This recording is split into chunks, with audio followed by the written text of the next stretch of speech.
A statutory meeting of the Delta County Commissioners is being held this date pursuant to the following call. In the letter to the Commissioners dated October 3rd, 2024, and reading as follows. The Honorable Members of the Delta County Board of Commissioners, dear Commissioners, a statutory meeting of the Delta County Board of Commissioners is scheduled for Tuesday, October 8th, 2024 at 5:15 p.m. in the conference room at the Delta County Service Center. Sincerely yours, Nancy Presrocki, Delta County Clerk. Please rise for a word of prayer. Lord, as we begin this meeting, we are thankful for our many blessings. We ask for guidance to help our commissioners make decisions in the best interests of the citizens of our county. And we pray for the safety of our military men and women. Amen. I pledge allegiance to the flag of the United States of America and to the republic for which it stands, one nation, under God, indivisible, with liberty and justice for all. Roll call. Commissioner Melner? Here. Commissioner View? Here. Commissioner Crosdell? Here. Commissioner Van Genhoven? Here. And Commissioner Jensen. Here. Okay, welcome everybody. Special orders of business. Approval of the minutes from previous meetings. County Board meeting on 10/1/24. I need a motion on that. I'll make the motion. I'll support. Any discussions on the minutes? All in favor? Aye. Anybody opposed? Motion passed. Approval of the agenda.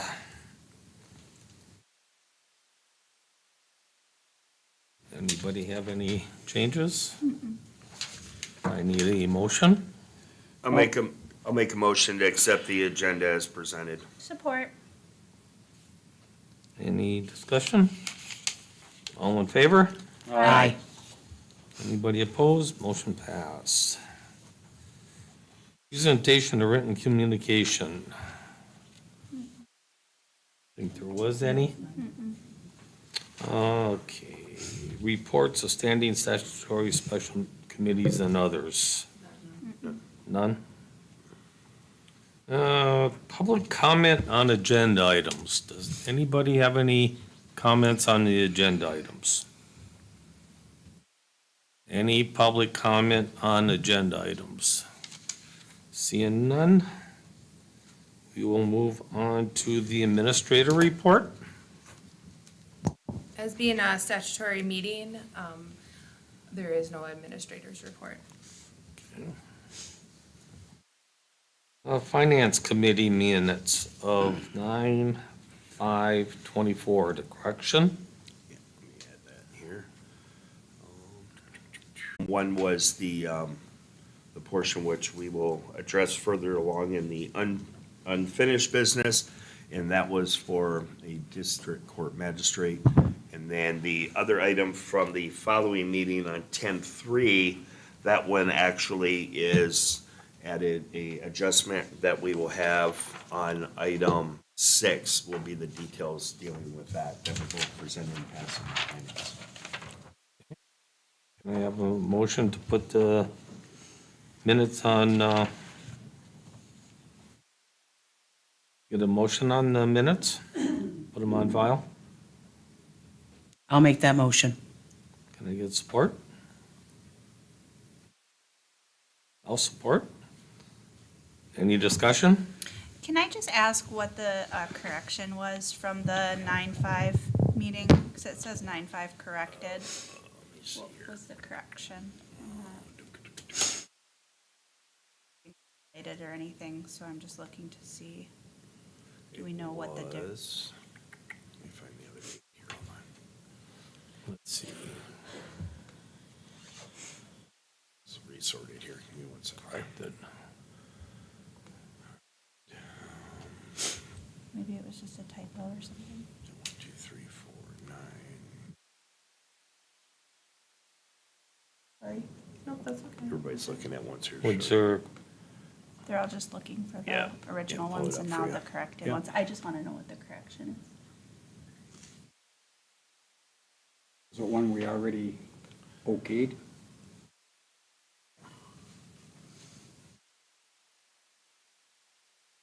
you don't see anything on it?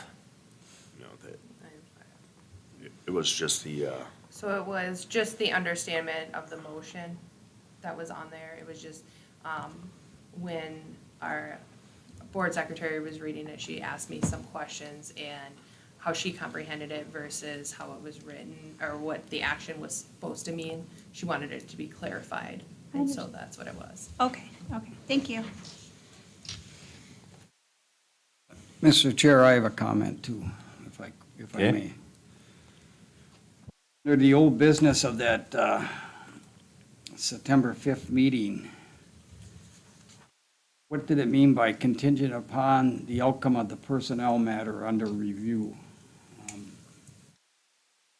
Not grasping what we did in the personnel committee meeting to substantiate what was done here in the finance committee meeting. What did we have to do where you would approve something? I don't think it was a personnel committee, it just says a personnel matter. Oh, So, yeah, oh, okay. So it's just a My, question. my mistake then. yeah. Okay, it's all good. Thank you.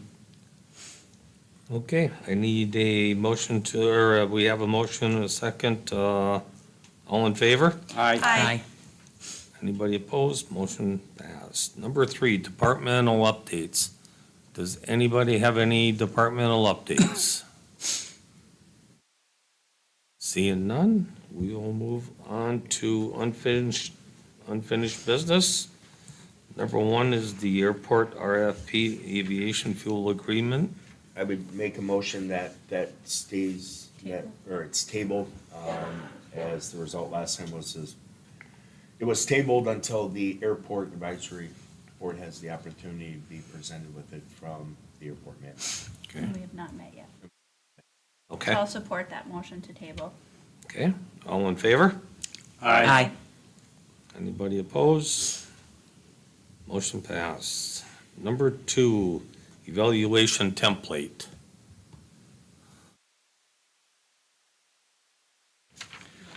Do you want to give it another week, Steve, on this yet?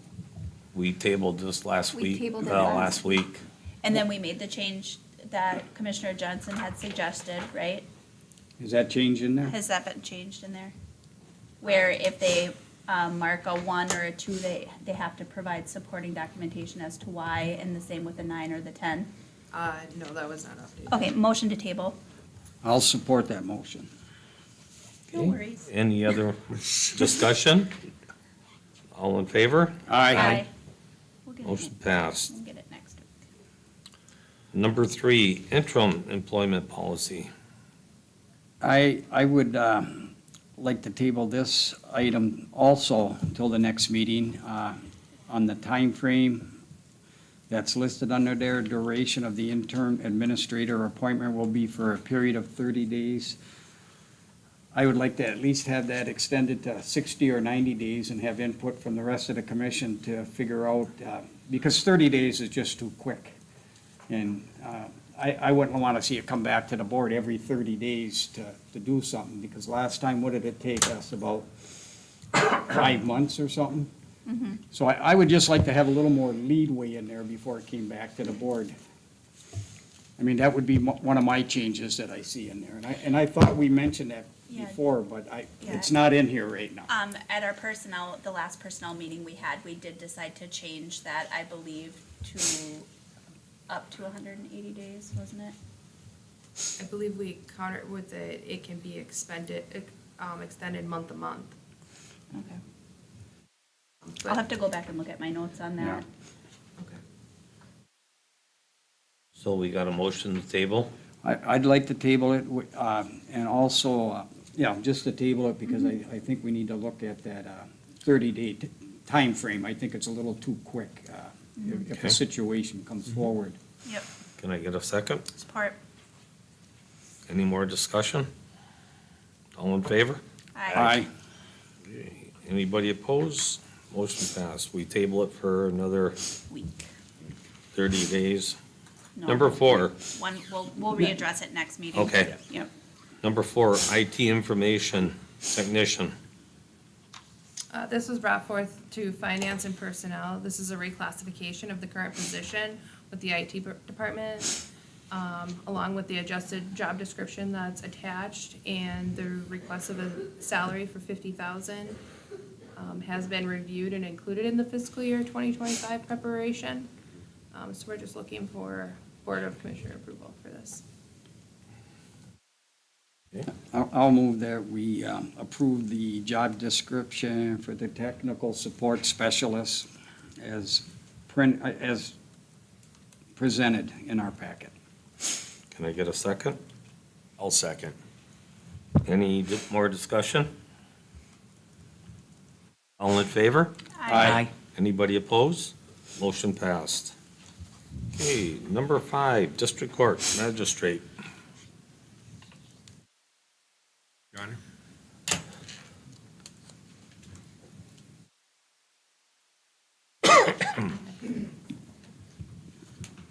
Thank you for taking the time about this.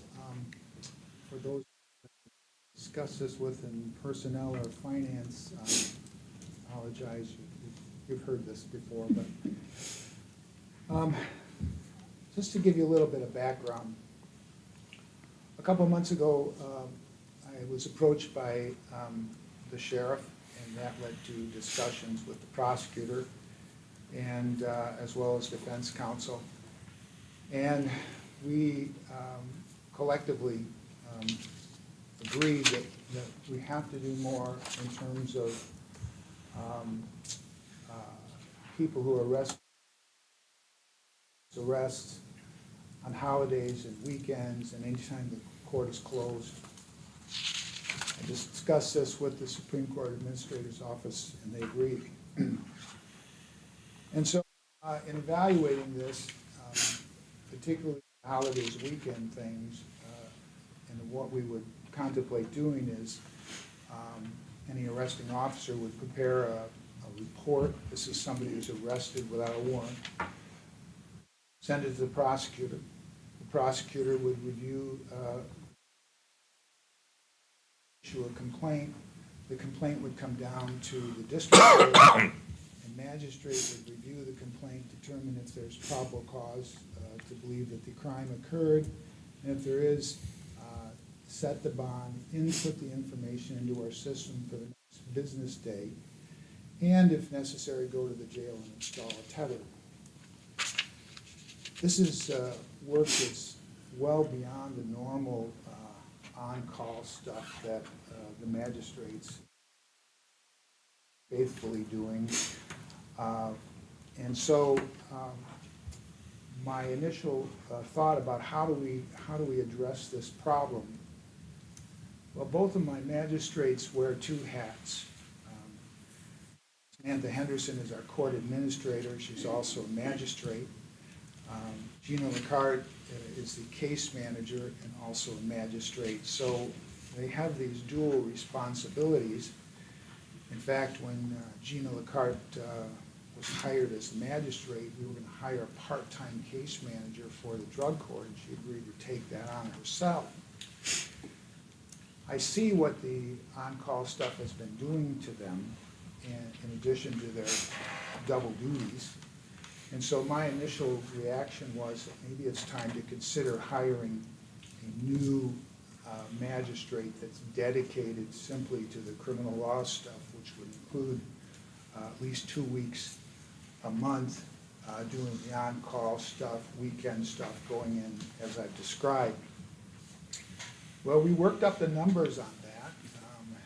It's not like you can get just anyone to do that. That's a judicial position, appointed position. And you have to have the experience, and the person, a category of persons that might be most interested in something like that is a retired police officer, and there's certainly plenty of them around. But many of them are young and are looking for health insurance. And so, in presenting this, at least informally, to Ashley and talking to her about it, the numbers were in excess of $100,000 to hire a full-time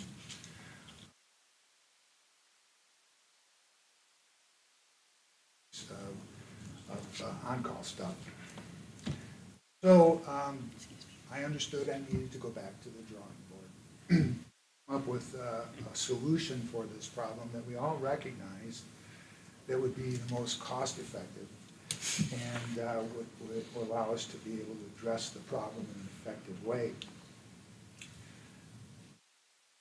Magistrates, I was not about to foist these weekend responsibilities on them because it was never part of the agreement when they signed on. This would be all new duties, taking them away from their homes, requiring them to come to the office and so forth.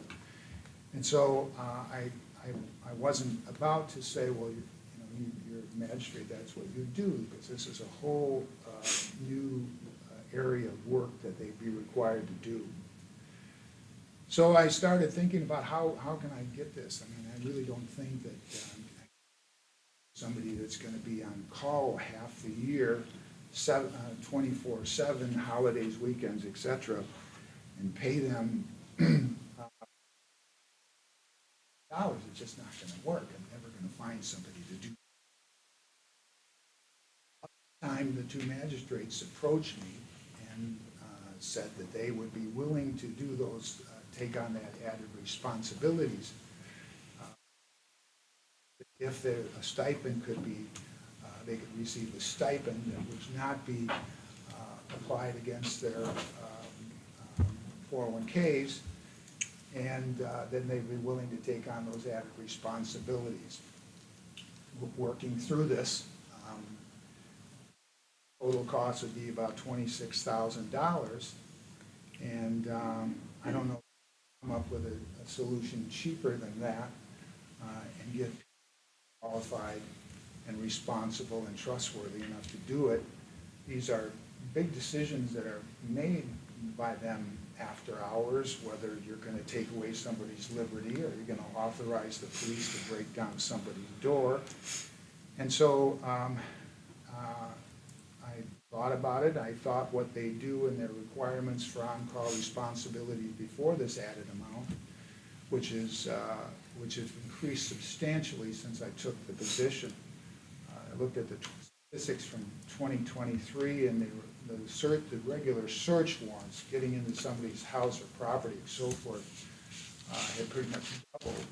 And the search warrants for blood, which come from usually after our close, drugs, alcohol, have gone up substantially. And these are in the middle of the night calls. And they're carrying their cell phones with them 24/7, who's ever on call. Weekends, birthdays, holidays, weddings, church. They can't live without their phone because they're always expected to be there. And so with these added responsibilities, talked about it, and we determined that if we came up with $26,000, we could spread that. I'm not necessarily, I've thought about having a third magistrate if that's possible, using that money and paying them for those additional duties plus the rigorous on-call work that they do, and that way we would solve the core problem that came to my attention through the discussions with the sheriff and others about the warrantless arrest and over holidays and weekends and so forth. So that's what I'm asking, and I did look at our budget, and I'm in order to address this.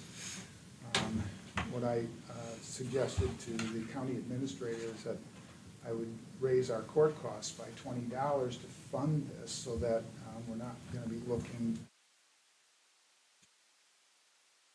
assess that as a cost because it is a new cost. And so my hope is that this is a fairly important and urgent issue, and hoping that the board would give this real serious consideration so we could address this and alleviate the concerns that those of us involved in these discussions have had, Sheriff, and get these done so that we've addressed it in a way that's important and meaningful. So I've already talked to at least 4 of you about all of this, but if you guys or whether it's anyone else, I'm certainly happy to answer any questions about what we're asking for Anybody have any questions for the judge? As an elected judge, do you have any responsibility for doing any of this stuff after hours? I'm just, I don't know because I've been confused talking with other counties on how their process works, and I just want to get some clarity, so. And also the prosecutor, you know, I mean, what role does she play? Could it be divided up between 4 people taking a week or not? I don't know. The prosecutor is removed because, of course, she's in the executive branch of government. Okay, So she would authorize, or she would review the police report and determine whether or not a complaint is warranted. We're a second check in the system to determine whether the complaint is sufficient, whether it has probable cause, or whether a search warrant is adequate. We're the second check in the system, so she forwards it down, and we assess it whether or not it should be going forward from that point. So in answer to your question, there are some counties, particularly smaller counties, where some of the judges do that. I do not. Judge Pearson did not, and part of my rationale is that I did that alone for 10 years as a prosecutor, and I'm getting too old for it. So I don't do it. I would in a pinch, and I've offered that up when people go on vacations and are unavailable or sick. Always be there to assist with that, but I'm not going to take on any permanent on-call responsibilities. How was it done in the past? I mean, what's going to change now outside of, I mean, because they're exempt employees, correct? And this isn't part of their job description, according, right? Well, Mrs. LaCard has an on-call responsibility as part of her job description, but this is above and beyond what she was contemplated when she agreed to take on responsibilities. Those responsibilities have expanded considerably, and then with this new weekend stuff and holiday stuff, it's even more. What was the on-call responsibility prior to the change? Well, now what we have to do is what we have to go and we have to get the prosecutor that has to be reviewed. It has to be, the officer has to swear it out. The magistrate needs to set the bond and set the bond conditions and do the tethers. In the past, that judicial determination has been made in business days following, and none of us feel comfortable continuing to do that. I guess one of my, who's looking at that, I don't know that I would want our judge having come in at 2, 3 in the morning to process that, and then having to sit on the bench from 8 o'clock the next morning and potentially be tired. Some And, people say I'm grouchy enough as it is, so. I mean, I'd be, worried about something that procedural wise then could just, because you're tired, could potentially be missed, that, why put somebody in that position to begin with? The- Mr. View, I talked to other judges about this, and the judges that have,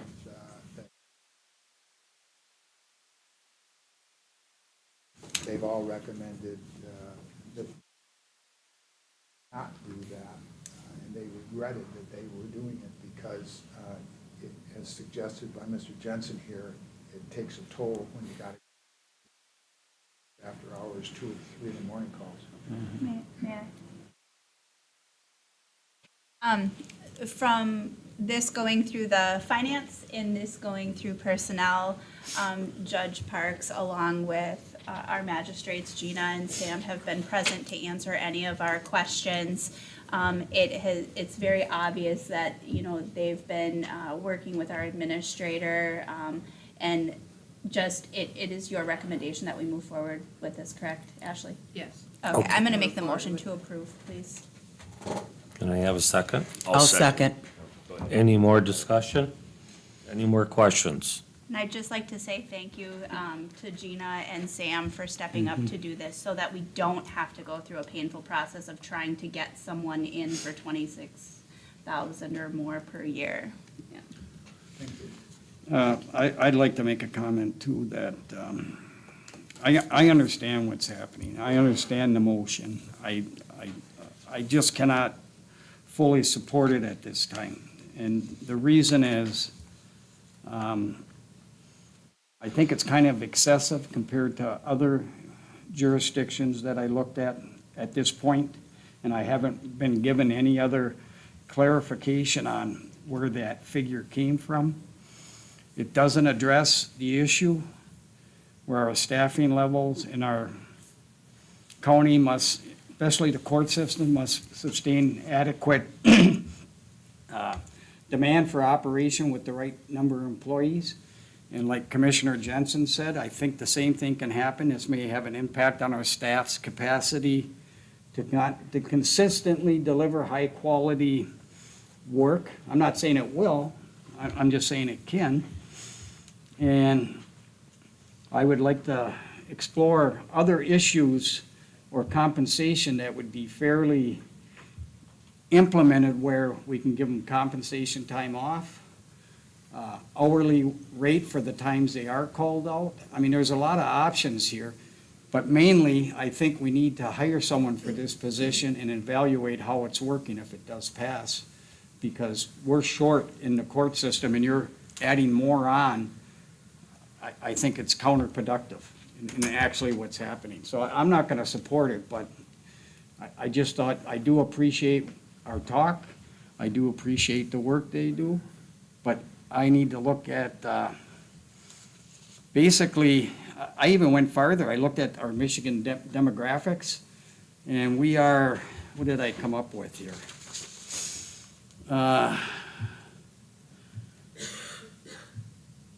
The median household income in Michigan is 38,000. I'd have a hard time explaining to taxpayers on the amount that we're gonna pay for this service without hiring a full-time person to do it and keep them going forward and not be so stressed out and doing all this extra work. And I don't even know what the work entails. That's the other thing. I can imagine, getting up 3 o'clock and, well, I used to drive bus. We get rescue missions all the time. It takes its toll after a time. So I just wanted to throw them comments out so the public understands where I'm coming from. Thank you, Judge. Thank you all. Appreciate it. Any other discussion?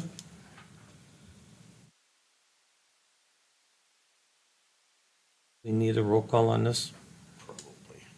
If you want one. A roll I would call. think so, James. Yeah, we're spending money, so. Yep.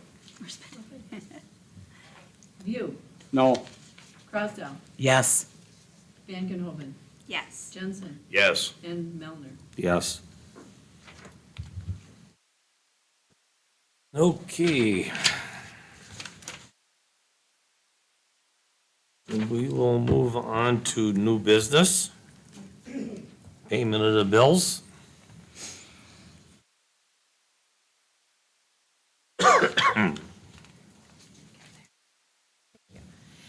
I've examined all claims presented and recommend payment of the following, that the county clerk be directed to issue orders on the county treasurer to the claimants for the amounts allowed: $1,052,250.75, and commissioner expenses of $2,566.50. I'll make the motion to pay the bills in the total of $1,052,250.75, with the addition of $2,566.50 in commissioner expenses. Can I get a second? support, And roll call. Commissioner View, yes. Crosdell, Yes. Van Genhoven, Yes. Jensen, Yes. and Melner. Yes. Number 2, 2024 millage and appropriation report.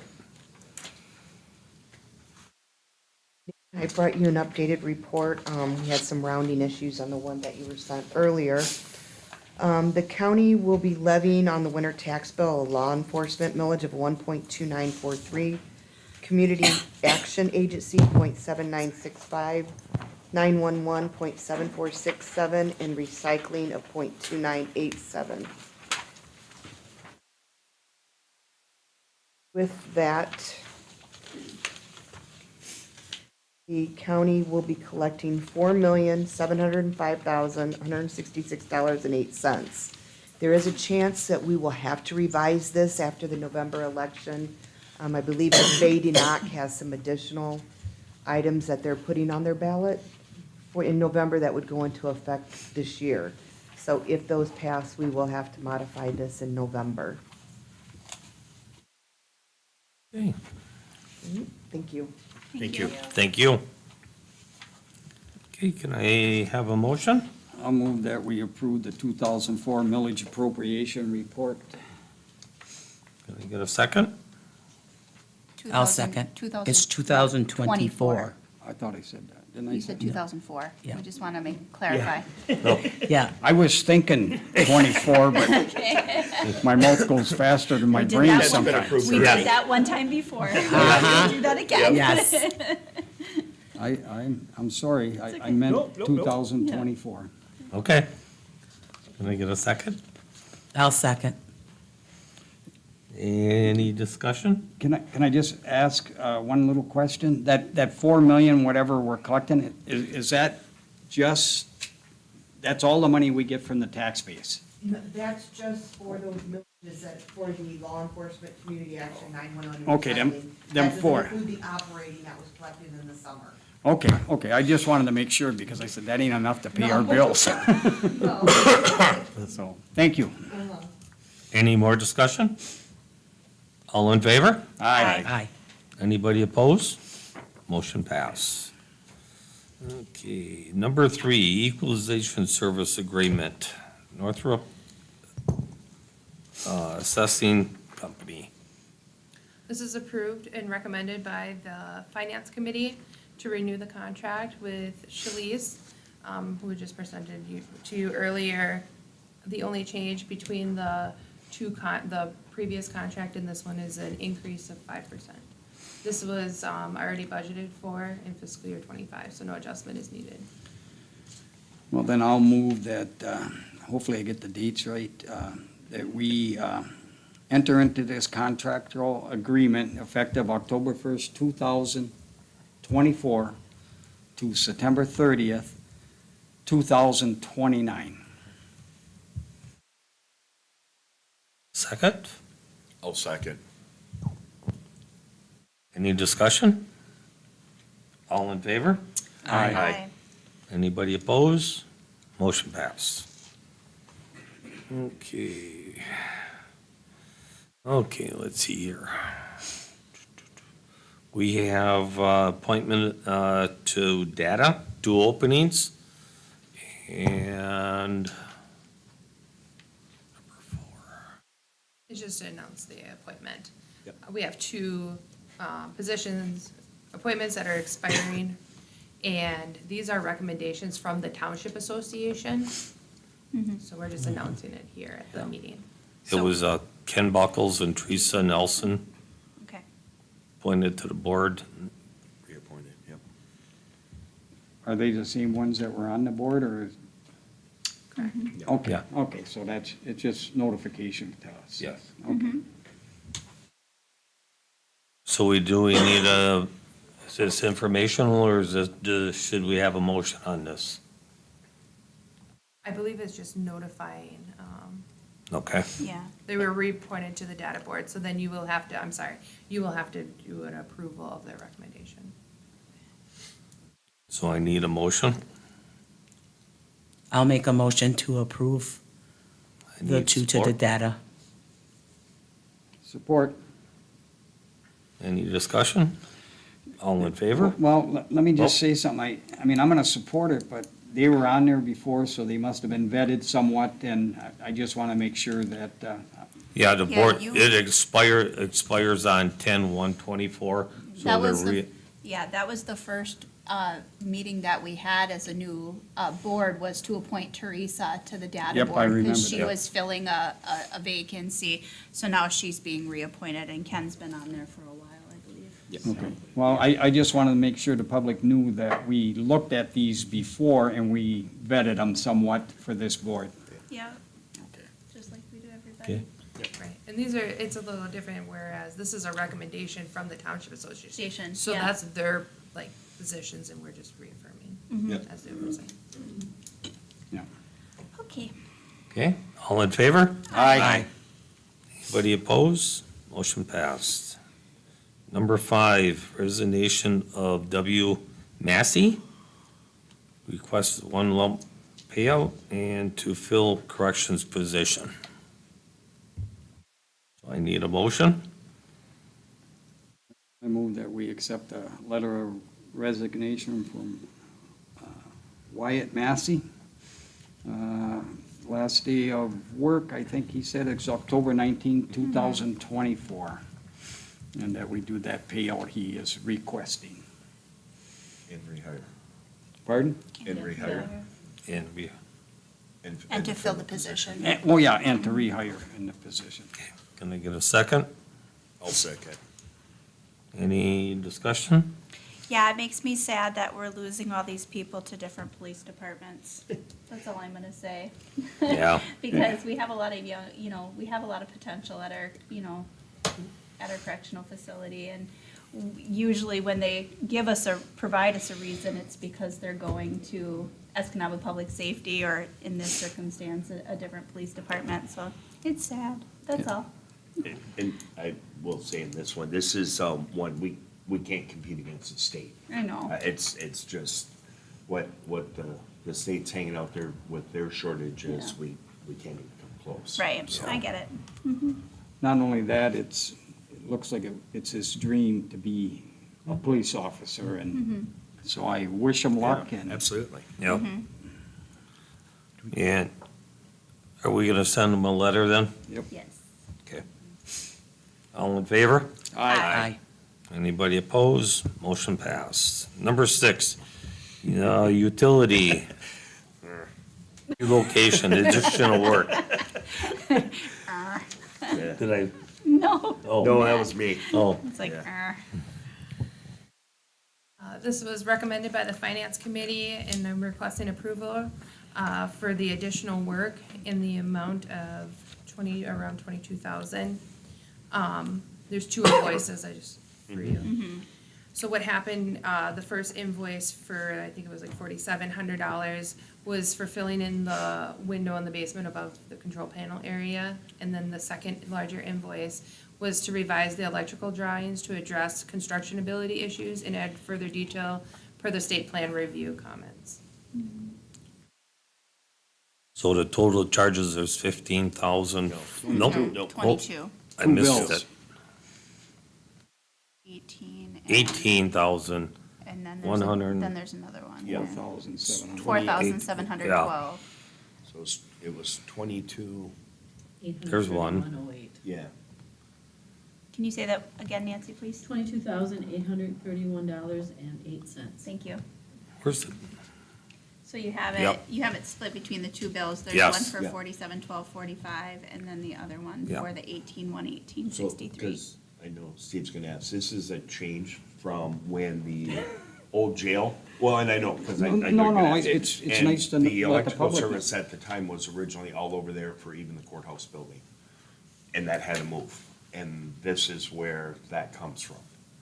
And as a result, drawings that were originally done, if I remember correctly, actually, the blueprint drawings, there was an error in the original ones, was there not? So that way, when they went to go do this and use the original blueprints, there was an error in the original blueprints. And so they had to go back through. That's why there's the other additional costs in there as well. Our original engineered prints, we had Yeah. to fix them. So we take full responsibility for the error, or? Well, they were our blueprints that we provided them, and Yeah, but who? No, these are the engineered blueprints. There was an error, and so I did do, I think it was brought back last year, that there was an error, we were gonna be compensated, so the engineer company did not charge us for redoing the work. This is just materials and the contractors. So we did a little trade-off. They redid it to be proper, and now we bid it out, and this is what it Right. cost. Okay, I mean, that's, And they didn't charge us Understandable. for like the punch-out list and stuff at the end. Okay, so we're looking for a motion to approve payment. yes. I'll make a motion to approve payment. Is this the Prime Mechanical Contracting? Is who we're paying to, or is it Leadman? It is Prime is the contractor, general contractor on this. Okay, the amount of whatever, what was it, $22,831.08. $831.08. Correct. Okay, I need support. I'll second. Any more discussion? Favor? Aye. Anybody oppose? Motion pass. Okay, we move on to general public comment. General public comment. Anybody, general public comment? Seeing none? Seeing none, we will move on to commissioner's comment. Commissioner Crosdell. Okay. Nothing, it's been a short week between the meetings. I Yeah. did attend in the replacement, or I'm not sure if that's not correct or not. Commissioner Van Genhoeven had asked me to sit in on the opiate task force meeting because she was not able to attend. I was very excited to do that, but when I got there, there was no quorum, so there was no meeting. So yeah, I was all hyped up about that. Also, for myself personally, there has been two things of why I did not attend the MAC conference and why I did not get my questions in time to the paper for them to put it into the paper. I have had some personal problems that I'm dealing with, and unfortunately with those and the time frame, did not match up quite well for those two things. But however, I will be getting them in. In fact, they're probably in now online. And I do apologize to any of the people of District 3 and Delta County for my questions not to be in there yet. But they will be, I believe they are, and just had some personal things go on in my life. So after that, have a good night, everybody, and I'm off to Bark River for their township meeting. Oh, nice. Commissioner View. I guess, first I'd like to make a disclaimer. When I talk about stuff or investigate stuff, it isn't me taking control and trying to do something. It's me investigating things that can help out anyone in the county or commission to understand things. And what I did is I got a hold of Louisa Iron from DTE, because we're having some issues. I had some people in Escanaba Township. They want solar. The board is not in favor of solar at this point. There's a lot of concerns out there. So I just wanted to see, what is DTE offering our county or our townships that would make this beneficial for the community? And she wrote me back and gave me a couple of items that I would like to just pass on to the commission. Projects of this magnitude, usually 100 to 150 megawatts, would translate to an equal payment of $750,000 for the 150 megawatts. That's $5,000 per megawatt. And that money is there until it runs out. So the longer townships and counties and zoning boards try to stall whatever's going on with this new Public Act 133 in the green energy realm, the less chance we may have available for money. From a tax perspective, she gave a very rough estimate. It is safe to say that it could be up to $2 to $3 million a year in tax payments in the first year. And splitting among all the tax jurisdictions or payment in lieu of taxes, it'd be about $1.5 million over the next 20 years. So it's a significant amount of money to have these projects come in our area. I'm saying I support them or not, but there's people that are looking forward to this going on. She attached some best practice letters that was sent in the beginning of 2024. They have that 300-foot setback from community buildings and non-participating dwellings, 50-foot setbacks from the public right-of-way. And these are all that Public Act 233 that went through in 2023. She said, important to all local units is which a project is proposed, including in the county, they must have a CREO in place in order for the local project review and permitting to be mandated. So if you don't have that, they're going to go to the Public Service Commission, we lose complete control, which to me is something I don't like seeing. But also, if we can't work with these landowners, the other issue that we run into is they're using taxpayers' money to fight development that these private property owners want to use their land for. And now there's gonna be a battle on the CREO because they have what they call an overlay area. Is anyone familiar with that? That's a designated area where it'll match what the CREO says, but it can only be put there. And it's a small piece of land that is not conducive for solar, and it's owned by, I think, Line Timber, and it's, will never be developed, so it'll shut solar down. And I'd hate to see the county, townships, and everybody get in a big battle on what's good for private landowners, also to partner with the local communities to address some of the issues they have. And this Louisa, she gave me a number if anyone else would like to have further information on getting answers to their questions. And I'm talking people in Escanaba Township, because that's who it affects.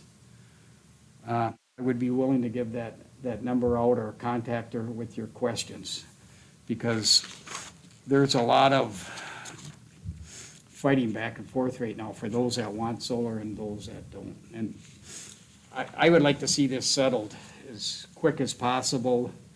And I don't know, the deadline I think is November is coming, at the end of November. If we don't have something, the township's gonna lose some money. And maybe rightfully so, they feel they're gonna win in the battle in court, but I can see this dragging on for a long time. Enough on that. The other thing is, I've asked before, the Department of Health and Human Services, I go to that meeting quite often, once a month, like everybody else. They have 4 volunteers for Delta County. They asked the volunteer to do a lot of stuff. They have their, I don't want a Christmas party coming up, and they've always asked if we have any funds where we can give them a certificate or something for their volunteering. Extra, outside of a thank you, because they do put on a lot of miles. They drove 35,606 miles for the benefit of our county. And they spend over 1,194 hours. I don't know what the policy is, but they keep asking me to see if the counties, there's 3 counties, Delta, Dickinson, and Menominee. And I represent Delta, so I thought I'd bring it up again. So, the other thing, make it real quick, don't forget Penwin Industries. I know a lot of people are doubting plasma gasification. I mean, people laugh, but, I mean, Stop you, laughing. know. It's not nice. the biggest thing is there's projects in other countries that are working. And we're gonna get a taste of it this, next week. He's gonna put a presentation on at the UP Commissioners Conference at the Island. And I would like us to really pay attention and come with all our doubts and quiz them as hard as we can. But until it's proven wrong and the ones blow up overseas or whatever they do, I think it's something well worthwhile. Because the main thing I like now about it is reopening the old landfills and getting rid of all that stuff that's been in there for years. So, thank you. That's it. Commissioner Kelly. Thank you. First and foremost, before I forget, we have to wish John a happy birthday coming up on the 13th. Happy birthday. Happy birthday. 40 again, right? Yeah. 40 again. So let's see, what have we had since our last meeting? Commissioner Jensen and I attended our first MSUE Citizen Planners in Marquette. That'll go for the next 6 weeks. I found it to be very helpful. And we also have Kasha Nelson, who comes up there as part of the Escanaba City Planning Commission, but she's also our recording secretary for the Delta Planning Commission. So it's great that the three of us are going there and learning all that we can. Our planning commission meeting was canceled, so we didn't get to do that, but we do need to get going very quickly on our master plan. So I think these training courses that we're taking are definitely going to help us move forward in a good direction with that. As Commissioner Crosdale said, I had requested that she sit in for me at Opioid Task Force, and unfortunately they had no quorum, so I don't have anything to report on that. Escanaba City Council was on the 3rd, and all is well moving ahead with their lead service line replacements within the city. And then they were going to be starting on the main water wastewater lines on Ludington Street next year, and they're going to be working in stages. So it'll be from the municipal dock to 3rd Street on Ludington, and then 4th, 5th, 6th, and then going up 7th, 8th, 9th. So those projects will be done in phases, and what they're planning on doing is doing one section, completely getting it done, repaved to what it needs, and then, bumping along. So that is gonna impact our county building, so we need to be, aware of those changes that are gonna be coming. What else? Are you coming to the chamber dinner on the 10th? No, I forgot to get my tickets. Matt, you are? Yep. Okay, so Commissioner Jensen and I will be, are you guys going to the chamber dinner? Yeah, okay, so that's on Thursday. They're sold out, so thank you for all the community support for the chamber dinner. And then we have Oktoberfest this weekend in Ludington Park. That's also sold out, and that's a great fundraiser for the United Way. And it's put on by the Badenoch Brewers, so thank you for that. And I think that's all I have. Commissioner Jensen. Thank you. You're graduating as well on Thursday, correct? Huh? Steve and Oh, from our Delta Force? administrator Oh, are congratulations. both graduating on Thursday. Top of the class, bottom of the class. Well, we gotta laugh at something. So Or congratulations. vice versa. We don't know yet. We'll see. So, congratulations to both good those job. individuals, and being privileged to be able to be there and support them in their graduation. Being it is also for us a short week, we just had our last meeting as Commissioner Kelly, there you go, had stated the course that we're doing through MSUE. The first one was, I thought, pretty amazing as far as even the quality of instruction. And I concur wholeheartedly. That's gonna give us, I think, a whole lot of other tools in the toolbox, especially when it comes time to actually do our master plan that's been tabled for quite a while. The other one of note, actually have been busy since the last meeting. We've actually sat down with 2 of the units for contract negotiations. Those are both ongoing. I'm hopeful on both of those that we will see something relatively soon. the same part with those, I do not see anything that will prevent those.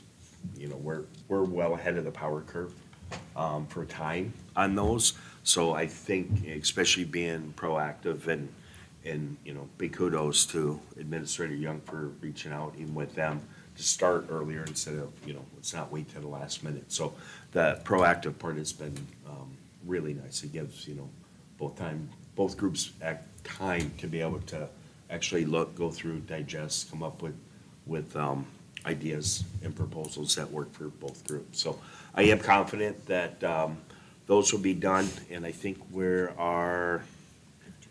there's two more, correct, after this. So, and those two will also have to be by December 31st. And I think we're on track for those. One of them is revisited based off our other one in November. And the other one, I don't think we have a date yet, a start date with them, do we? I don't think. I know it's coming up, but I don't It's think we coming have. up.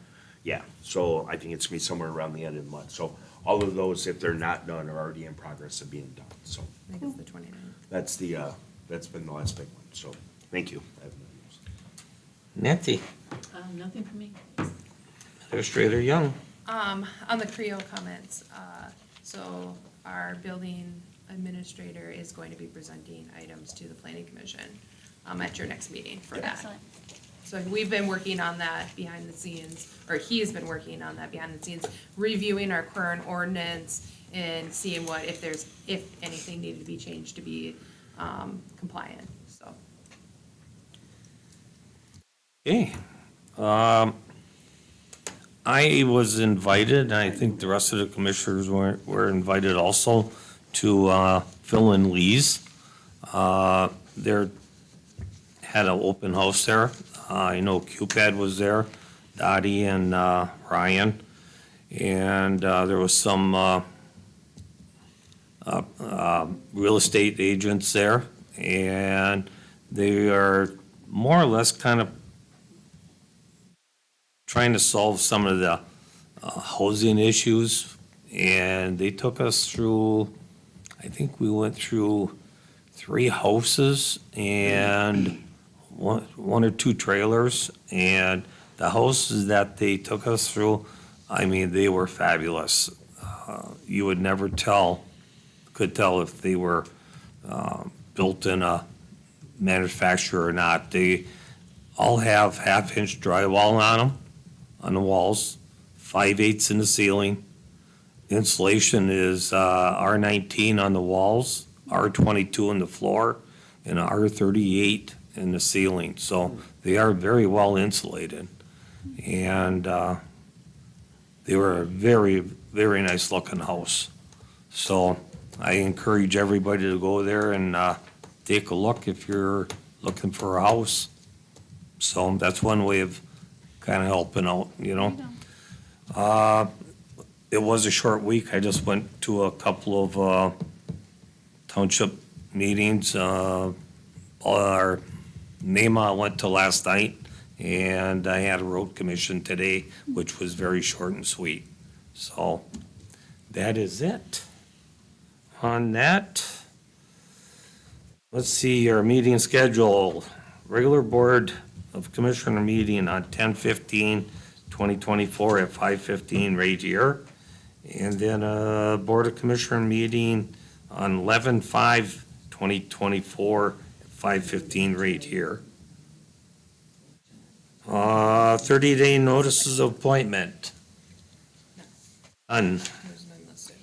I need a motion to Before we What? adjourn, can I ask you, have we received a veteran request from every one of the 5 districts? No, we have not. Okay, so who's Um, missing still? I believe it was yours And and Lee's. Cal contacted you, right? Cal Smythe? Yes, did he send in an application to you? Okay, so then just Steve? So now it's just the city of Gladstone and City of into Gladstone. Escom Township. Okay, all right, thank I'll you. keep pushing. All right. Thank you. Sorry about that. No, Not a thank you. problem. Well, then I'll make a motion to adjourn. Support. All in favor? Aye. We made it.